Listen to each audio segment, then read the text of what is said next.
مسا عليك يا صديقي الإيطاليستا، وأهلا وسهلا بيك في أولى حلقات هبد الكالتشيو. حلقات هبد الكالتشيو اللي بنجمع فيها آخر أخبار الستة الكبار: ميلان، إنتر، يوفي، نابولي، روما، لاتسيو، كل الأخبار الجديدة اللي طالعة عن الست فرق دول. وعايز أقول لك إن الحلقة دي نار يا حبيبي، نار. الست فرق يا معلم شغالين بشكل عالي قوي. في منهم الفرق اللي بدأت تشتغل بشكل قوي جدا في الميركاتو، وفي منهم الفرق اللي بيرتبوا حالهم علشان يقوموا بميركاتو قوي. ففي حلقة النهاردة في أخبار كتير تهمك كمشجع للدوري الإيطالي، وطبعا لو أنت بتشجع نادي معين وعايز تعرف أخباره بس هتلاقي الحلقة متقسمة تحت في الديسكريبشن. ولكن من غير ما نطول بقول لك إيه، تعالى نبدأ حلقتنا. ولكن قبل ما نبدأ الحلقة بتمنى من كل قلبي دعم كبير جدا على حلقة النهاردة، لأن بجد معمول فيها مجهود كبير قوي. فتأكد ضروري إنك دايس لايك، اتأكد إنك مشترك في القناة وفعل الجرس، شير الحلقة في كل حتة، وتعالى نشكر أصدقائنا اللي دعمونا خلال الفترة اللي فاتت ونبدأ بعدها حلقتنا على طول.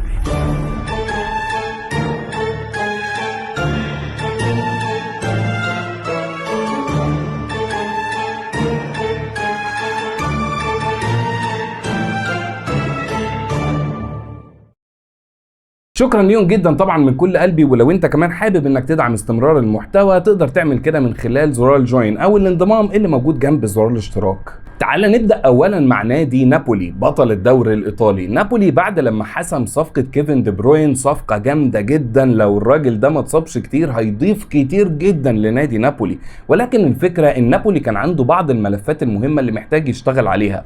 أولها هو موضوع حراسة المرمى. بص، ميريت مش من الحراس المحببين قوي عند جمهور نابولي. نابولي كان بيدور أو طموح إنه يكون في حارس تاني، ولكن في الوقت الحالي فريق نابولي جدد عقد ميريت ل 2027. ولكن الموضوع في حراسة المرمى ما وقفش عند كده، لأن نابولي بدأ يتحرك في اتجاه التعاقد مع حارس مرمى، وحارس جامد جدا بالمناسبة، وهو نيمانيا سافيتش. القصة بس إن تورينو مش عايزين يسيبوه بصراحة، فتورينو طلبوا رقم 18 مليون يورو، ونابولي حس إن الرقم ده مبالغ فيه شوية. لسه المفاوضات مستمرة، ولكن واضح إن أنطونيو كونتي بيدور على حارس تاني مع ميريت. طيب ده الملف الأولاني. الملف التاني وهو بيع فيكتور أوسيمين. بالتأكيد نابولي بعد الأرباح اللي حققها الموسم اللي فات والصعود طبعا للتشامبيونز ليج بعد فوزه بالدوري الإيطالي، فهو بالتأكيد كمان محتاج إنه يتخلص من اللعيبة اللي هو مش محتاجها زي فيكتور أوسيمين. حاليا أوسيمين متقدم له عرض من نادي الهلال السعودي، والعرض بصراحة قيمته تخض قوي. عارضين عليه 40 مليون في السنة، والعقد لمدة 4 سنين. انت عارف بس ايه اللي مستفزني؟ انه اخر سطر في الخبر بيقول لك ان لا زال فيكتور أوسيمين يفكر في العرض.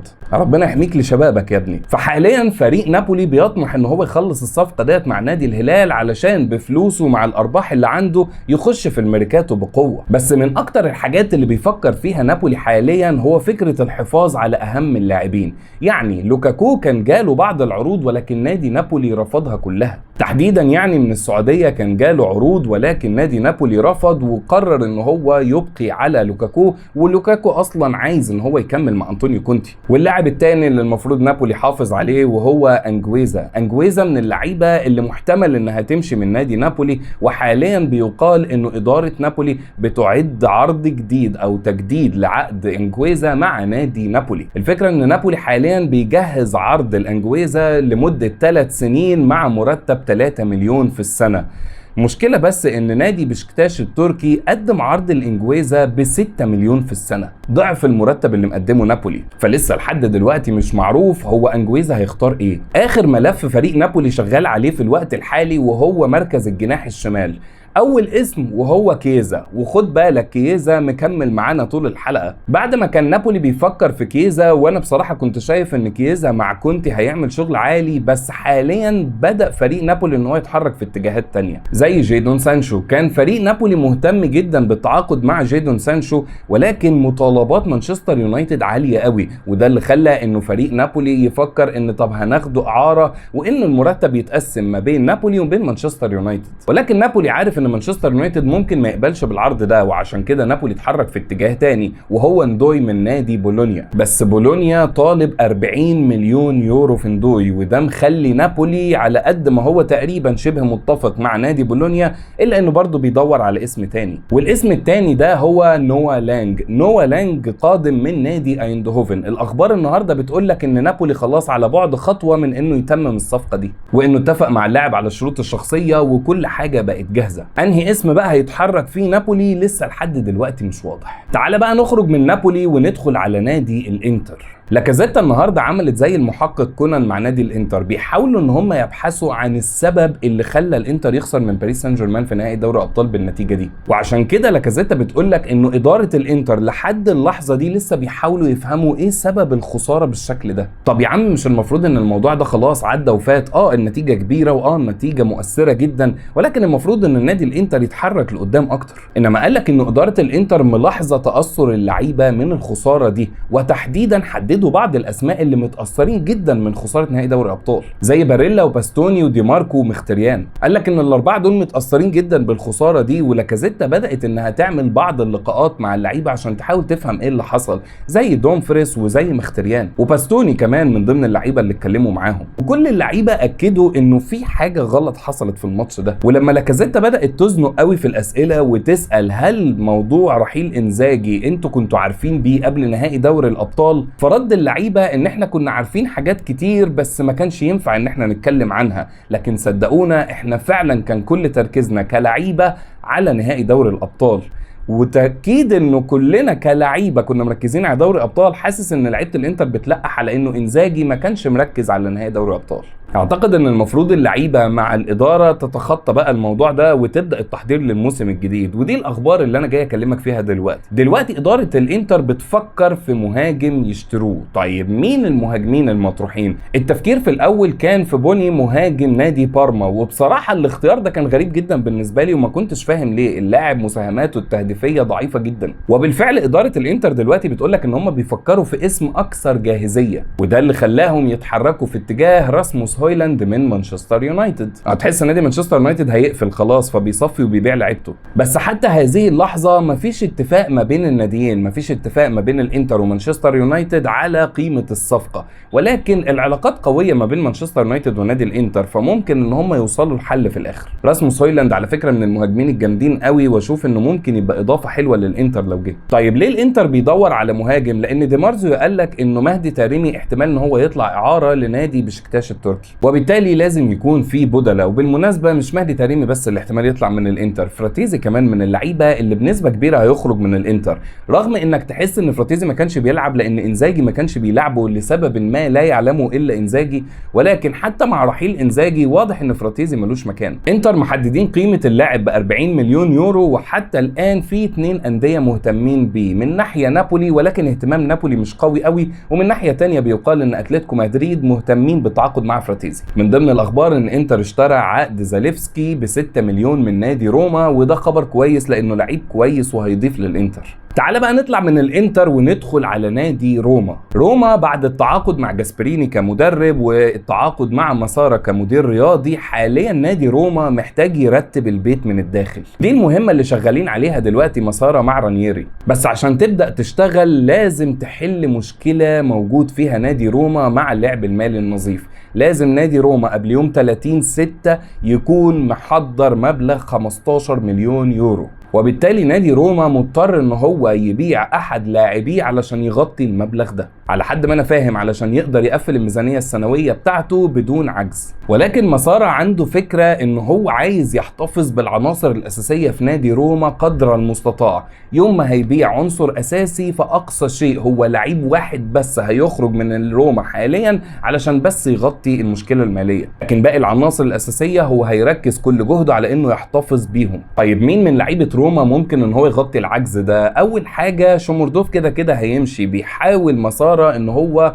يحصل على اعلى مبلغ من شوموردوف في حاله بيعه. طيب لو مش شوموردوف مين تاني من اللعيبه اللي ممكن تتباع؟ قال لك انخيلينو الباك الشمال بتاع نادي روما، في احتماليه برضو ان هم يحاولوا يبيعوه قبل يوم 30/6 علشان يغطوا مبلغ ال 15 مليون. وبالفعل انخيلينو كان جاله عروض من الدوري الانجليزي، ولكن العروض دي كانت بقيمه 12 مليون فقط، وده ما كانش مناسب بالنسبه لروما. هم عايزين عايزين يبيعوه يا اما ب 15 يا اما اعلى من 15. وافتكر اسم انخيلينو ده عشان هنجيله كمان شويه في الحلقه. مين تاني من ضمن اللعيبه اللي ممكن نادي روما يبيعهم؟ قال لك انديكا. عايزك بس يا صديق الرومانيستا تبقى فاهم ان انا ما بتكلمش ان كل اللعيبه دي هتتباع مره واحده، انا بتكلم ان روما مضطر يبيع لاعب واحد منهم ويبقي على باقي اللاعبين. الى جانب برضو انه جاسبريني دلوقتي بقى تحت ايده دوفبيك كمهاجم وتامي ابراهام، وبالتالي حاليا برضو بيقال ان نادي روما هيختار واحد منهم بس علشان يكمل والتاني هيتباع، وغالبا دوفبيك هو اللي هيتم اختياره. حتى الان لسه مش واضح نادي روما هيتصرف ازاي مع قصه العجز واللعب المالي النظيف، ولكن بالتاكيد هم هيضطروا يبيع لاعب واحد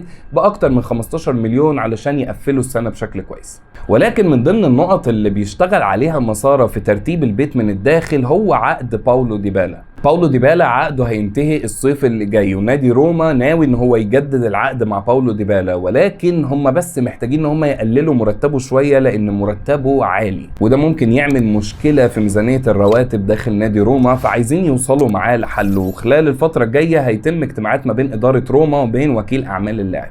اخر خبر عندنا عن روما ان تم عرض كييزا على نادي روما ب 14 مليون يورو، ولكن نادي روما حاليا مش بيفكر في ان هو يشتري على قد ما بيفكر ان هو يحل المشكله بتاعته. اعتقد روما هيبتدي يدخل في موضوع التعاقدات من بعد 30/6، لكن زي ما بقول لك كييزا مستمر معانا لاخر الحلقه. طيب اتكلمنا عن روما، يبقى نتكلم عن لاتسيو. بص يا معلم، لاتسيو هادي ورايق جدا في الميركاتو ده، والسبب هنا هو التصريحات اللي قالها لوتيتو النهارده. لوتيتو فسر ليه فريق لاتسيو هادي في الميركاتو ده، فاسمع كده الراجل قال لك ايه. قال لك في الوقت الحالي ليست هناك حاجه للشراء، بل هناك مشكله فنيه معاكسه وعلينا البيع، لأن لدينا فائضا كبيرا من اللاعبين لبطولة واحدة فقط بالإضافة إلى كأس إيطاليا، أي أننا نتحدث عن 28 لاعب ميدانيا. فالراجل بيقولك إن أنا دلوقتي السنة الجاية عندي الدوري والكاس بس، فالقايمة عندي كبيرة، أنا محتاج أتخلص من بعض اللعيبة. وأضاف لوتيتو الأسماء الكبيرة باقية ولن أبيع أي لاعب آخر، ولقد رفضت عروضا مهمة لأجل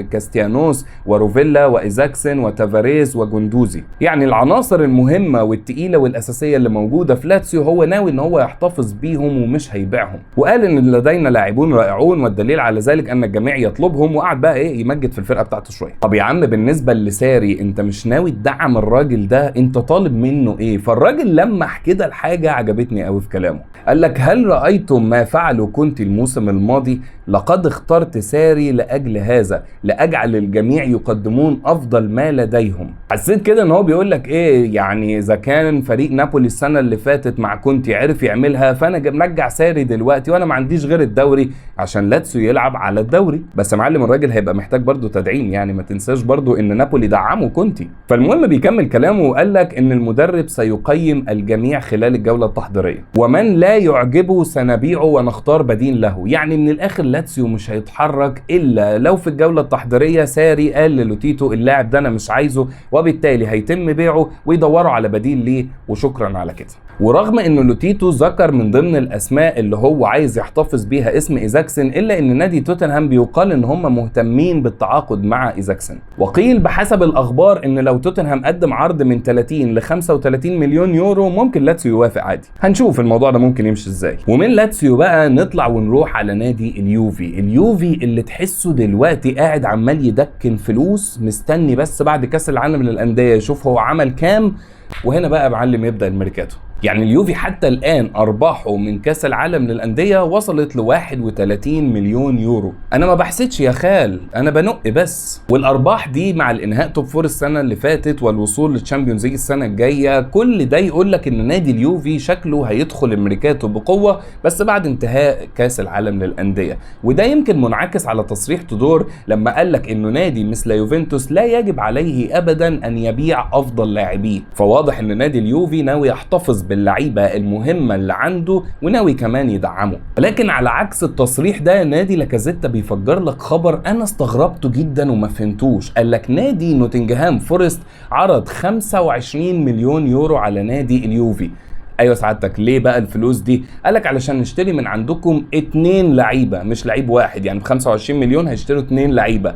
مين هما الاثنين لعيبه؟ قال لك تيموسي ويا ومبانكولا، الاثنين على بعض ب 25 مليون يورو. يا بلاش يا معلم هاتهم. اللي استغربته اكتر انه قال لك نادي اليوفي بيتفاوض، فاللي هو ايه ده، هو انت الرقم ده عاجبك اصلا؟ انا مستغرب الخبر ده جدا ومش قادر افهم هو التفكير في الخبر ده ماشي ازاي. يعني هل فعلا تدور خلاص هو ولا محتاج تيموسي ولا محتاج مبنكولا؟ وعلى سيره اللعيبه اللي اليوفي مش محتاجها، فخلاص علاقه فلاهوفيتش مع اليوفي انتهت تماما. يوفي بيبحث بكل الطرق على انه يتخلص من فلاهوفيتش الموسم ده علشان عقده هينتهي الصيف الجاي. فلاهوفيتش كان رافض عرض من نادي فنربخشة التركي، وفلاهوفيتش ما جالوش اي عروض من انجلترا، وهو عشمان في ان تجيله حاجه من انجلترا. العرض الوحيد اللي قريب دلوقتي هو الميلان، والمشكله انه ممكن يبقى ميلان ويوفي فعلا اتفقوا على قيمه الصفقه، لكن فلاهوفيتش مرتبه 12 مليون يورو، وده رقم كبير جدا بالنسبه للميلان. ميلان قال له اخري هديك 6، ففلاهوفيتش رفض ده. فحتى هذه اللحظه لسه مش واضح فلاهوفيتش يوم ما يمشي من اليوفي هيروح على فين، لكن المؤكد انه هيمشي من اليوفي، وعشان كده اليوفي دلوقتي بيبحث عن بديل. وحاليا بدأ اليوفي كده يفتح باب المفاوضات مع جوناثان ديفيد، بس ده يا دوب فتح كلام كده، لسه مفيش اي اخبار عن التفاصيل اللي بيتكلموا عنها. بس قالك انه الاتصالات ديت ما كانش الهدف منها الاتفاق على قيمه معينه او اي حاجه، هو بس كان استفسار عن نيه النادي لبيع اللاعب. بعدها بقى يبتدوا يمشوا الخطوات بتاعه المفاوضات. دي مارزيو قال لك انه نادي اليوفي قدم اول عرض علشان يشتري كونسيساو من نادي بورتو، بس قال لك العرض ما كانش كافي قوي لاقناع نادي بورتو. المشكله انه كونسيساو قيمه الشرط الجزائي في العقد بتاعه 30 مليون يورو، واليوفي عايز يقلل الرقم ده شويه، مش عايز يدفعه كامل. فلسه لحد دلوقتي المفاوضات شغاله، ولكن نيه الاداره بقت واضحه وهي التعاقد مع كونسيساو. طيب نطلع بقى من اليوفي نخش على مين؟ على الميلان يا معلم. تعالى الفريقي، افرحوا يا جمهور الميلان، خلاص تيو هرنانديز هيمشي من الميلان. حاليا الاخبار بتقول انه تم اتفاق كامل ما بين تيو هرنانديز وما بين نادي الهلال، الاتفاق على انه مرتبه يكون 18 مليون يورو زائد 1.5 مليون حوافز، وانه قيمه الصفقه تبقى 25 مليون يورو كمبلغ ثابت يخش للميلان، الى جانب 5 مليون يورو كاضافات، وانه حاليا المحاميين شغالين على صياغه العقود علشان يتم امضائها، فتقريبا الصفقه تمت. شوف انا كميلانيستا متضايق على اللي عمله تيو هرنانديز في نفسه، انا متضايق عليه. كان ممكن يبقى واحد من اساطير الميلان، ولكن الراجل بصراحه دمر نفسه بتفكيره ودماغه التعبانه. فحاليا بالنسبه لي تيو هرنانديز يرحل عن الميلان غير مأسوف عليه. شفتني وانا مثقف وبقول غير مأسوف عليه دي؟ لا عيب عليك، في شغل عالي. طيب بعد رحيل تيو هرنانديز مين البدلة؟ برضو الاخبار وموريتو تحديدا بيأكد على انه حاليا مفيش اي اسماء واضحة لمين البديل لتيو هرنانديز، بس قالك ان الاسمين اللي اتقالوا هما اودوجي وزيلينسكي. زيلينسكي مين؟ زينشينكو. انا بصراحة معلش يعني بدل ما تروح لتوتنهام وتقول لهم اودوجي فيقولوا لك والله ادفع 40 مليون، او زينشينكو اللي هو يعني حاجة قرف، يا معلم ما في حلول حلوة جوه الدوري الايطالي. يعني انا بصراحة كنت بفكر في تافاريز، بس طبعا مستحيل لاتسيو يسيبه تحديدا بعد تصريحات لوتيتو النهارده. طب ما تفكر في انخيلينو، احنا لسه قايلين في الحلقة انه نادي روما محتاج 15 مليون يورو ومحتاج يبيع انخيلينو. طب ما تروح تجيب انخيلينو، لعيب لسه عنده 28 سنة، يعني داخل على البرايم بتاعه في عزه، يعني لعيب قوي هجوميا جدا ولعيب جيد دفاعيا، عارف الدوري الايطالي. شايفها صفقة الصراحة ممتازة. مش عارف بصراحة لسه اجلي تاني ما فكرش في الاسم ده ازاي لحد دلوقتي. اتمنى ان ادارة الميلان تتحرك في اتجاه انخيلينو وتدور على باك شمال بديل ليه. تعالى نطلع بقى لنص الملعب. صفقة تشاكا فيها مشكلة يا جماعة، حاليا بيقال انه الصفقة مش هتمشي زي ما الميلان كان عايز، والميلان بيفكر ان هو ما يتعمقش اكتر في صفقة تشاكا. طب ليه؟ ليفركوزن بيبالغوا قوي في الطلبات بتاعتهم، شوية يقول لك 15، لا 16 مليون، لا والله عايزين 20، عمالين يبالغوا ويسخفوا. ميلان حاسس ان الوقت عمال يعدي، فممكن ان ميلان يسحب نفسه من صفقة تشاكا ويدور عن بدايل. هل فعلا الميلان هيعمل كده، ولا الميلان مسرب الخبر ده عشان يخلي ليفركوزن يتغاضوا شوية عن طلباتهم، خصوصا انه تشاكا نفسه مرحب جدا بالفكرة ومن ناحيته بيضغط على ادارة ليفركوزن عشان تتم الصفقة. فهل ميلان بيعمل الاخبار دي كوسيلة ضغط، ولا هو فعلا ناوي يدور على بدايل؟ الاخبار بدأت تأكد على النقطة اللي احنا اتكلمنا عليها كتير، وهي انه ميلان محتاج يجيب 2 لعيبة نص ملعب مش لعيب واحد، وعشان كده بدأ دلوقتي يطرح اسماء جديدة في نص ملعب الميلان. زي مين؟ ريتشي. هو صحيح ريتشي مش من الاسماء الجديده، هو من الاسماء القديمه، بس قيل انه أليجري هو اللي رفض صفقه ريتشي وقال انه اللاعب مش مناسب فنيا للميلان او لطريقه لعبه. ما علينا. بس حاليا قال لك ميلان رجع يجدد الاهتمام تاني بريتشي، لسه لحد دلوقتي مش واضح ميلان هيروح فين في الصفقه دي، لكن الاخبار بتقول لك انه ريتشي من ضمن الاسماء اللي ميلان بيتحرك في اتجاهها. طب مين تاني؟ خافي جويرا، اللعيب اللي احنا عايزين نجيبه من نادي فالنسيا. لاكازيتا بتقول لك انه اللاعب رفض تجديد العقد مع نادي فالنسيا كانوا بيحاولوا ان هم يجددوا معاه العقد عشان يحتفظوا بيه، وعقده هينتهي بعد سنتين. حاليا الاخبار بتقول لك انه لا، الراجل رفض تجديد العقد وانه هو بيضغط من ناحيته علشان يجي لنادي الميلان. ميلان كان قدم عرض قبل كده 16 مليون يورو زائد 4 اضافات وفالنسيا رفضهم، ففالنسيا عايزين ان الرقم يوصل ل 25 مليون يورو، وحاليا بيقال انه ميلان بيجهز عرض جديد علشان يقدمه لنادي فالنسيا. طب مين تاني ممكن الميلان يتحرك في اتجاهه في نص الملعب؟ قال لك اردون ياشاري. مين يا اخويا؟ اردون ياشاري ده لو انا بقول اسمه صح اساسا. ايوه مين ده حضرتك؟ بص يا سيدي، اردون ياشاري هو لعيب نص ملعب بيلعب في مركز 6 من نادي كلاب بروج، لعيب سويسري عنده 22 سنه، لسه صغير في السن. اللعيب ده تم اختياره الموسم اللي فات كافضل لاعب في الدوري البلجيكي. طبعا عارف ان الدوري البلجيكي يعني ما هوش الطب قوي، بس يعني هي معلومه قلت اقولها لك عن اللاعب. الاخبار دلوقتي بتقول لك ان ميلان بدا التفاوض على اللاعب ده مع كلاب بروج من اسبوعين، وحضراتكم كصحفيين كنتوا فين خلال الاسبوعين اللي فاتوا؟ لا هم عرفوا النهارده تقريبا. المهم انه قال لك ان المفاوضات لحد دلوقتي لسه مش جاهزه، يعني هم ما اتفقوش على حاجه، ولكن لسه بيتناقشوا على قيمه الصفقه والكلام اللي زي كده. ولكن موريتو وفابريزيو رومانو الاثنين اكدوا انه ميلان في الساعات الاخيره قدم عرض لنادي كلاب بروج ب 25 مليون يورو زائد 5 اضافات، ولكن كلاب بروج طلبوا 35 مليون يورو. تحس هم بيسخفوا، يعني اي فريق احنا بنقدم له عرض لازم يطلبوا 5 مليون زياده. جويرا نفس الكلام مع فالنسيا، ودلوقتي ياشاري دوت مع كلاب بروج نفسك، اي لاعب هتقدم له عرض هيطلبوا 5 زياده. حتى يا راجل تشاكا احنا قدمنا 10 قالوا 15. غتاته بعيد عنك. بس قال لك ان كلاب بروج مطمن لانه في انديه كتير في اوروبا مهتمه باللاعب، فخد بالك انه ميلان ممكن يلاقي نفسه في سباق على التعاقد مع اللاعب ده. وهنا انت كميلانيستا تسال سؤال مهم جدا، هو اللاعب يستاهل؟